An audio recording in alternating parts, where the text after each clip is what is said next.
তো আবার আসলাম আপনাদের মাঝে আরেকটি ভিডিও নিয়ে। তো এই ভিডিওতে আমি কি বলবো, এই ভিডিওতে আমি বলবো হলো আপনাদের যে যে আপনাদের কিছু প্রশ্ন আছে ঘাস ঘাস চাষ করার বিষয়ে অনেক কিছু প্রশ্ন করছেন। সেই সব প্রশ্ন আমি আস্তে আস্তে প্রশ্ন বলবো এবং তার উত্তর দিব।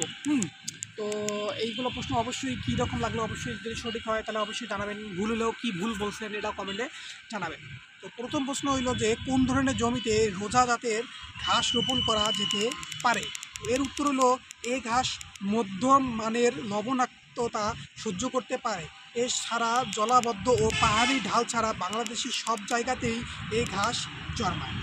তো তারপরে প্রশ্ন হইল রোজা জাতের ঘাস চাষ করতে কীভাবে জমি তৈরি করতে হবে? তো এর উত্তর হলো আগাছা পরিষ্কার করে 2 থেকে 3 বার চাষ দিতে হবে। এছাড়া বন্যা পরবর্তী সময়ে পানি নেমে যাওয়ার পর কাদা মাটিতে ঘাসের মুথা লাগানো যেতে পারে। তো তারপরে প্রশ্ন হইল প্রতি হেক্টর জমিতে কত সংখ্যক মুথা লাগানো যেতে পারে? এর উত্তর হলো 35 থেকে 40,000 মুথা লাগানো যেতে পারে।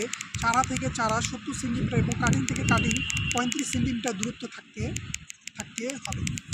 তবে রোজা ঘাসের চাষ কীভাবে সার প্রয়োগ করা হয়? তো প্রতি হেক্টর জমি তৈরির সময় 50:70:30 কেজি অনুপাতে যথাক্রমে ইউরিয়া, টিএসপি এবং ইউওপি সার প্রয়োগ করতে হবে। তো তারপরে প্রশ্ন হলো ঘাস লাগানোর পর আবার সার দেওয়ার প্রয়োজন হয় কি?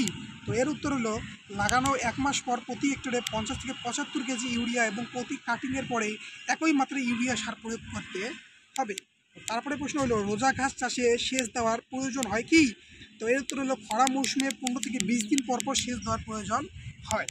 তারপরে প্রশ্ন হলো বছরে কোন কোন সময়ে ঘাস কাটা যায়? তো এর উত্তর হলো গ্রীষ্মকালে প্রতি 30 থেকে 35 দিন পর পর এবং সেচ সুবিধা সাপেক্ষে শীতকালে প্রতি 35 থেকে 40 দিন পর পর ঘাস কাটা যেতে পারে। তো এইগুলো উত্তর। তো এখন আপনাদের সুন্দর মতো কিছু ঘাস দেখাই দিব। 3 ধরনের ঘাস, একটা চ্যাপ্টা, একটা হলো পাতা চিকন, আরেকটা হলো পাতা মোটা, আরেকটা হলো পাতা গোল গোল। তো আসেন আপনাদের সবগুলো দেখাই দিই, তাহলে কাজ না দেয়। তো এই হচ্ছে সেই চিকন ঘাস, এই যে এটি দেখেন, এটি হচ্ছে একটি চিকন ঘাস। তো দেখেন, তো এই যে এগুলো হচ্ছে সব চিকন ঘাস।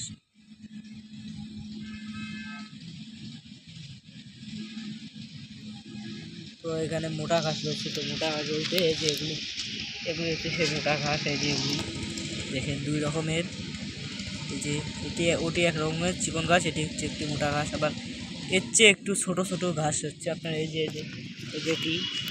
এটি দেখেন, ছোট টাইপের ঘাস এটি দেখেন, এই যে এটি হচ্ছে ছোটো টাইপের ঘাস।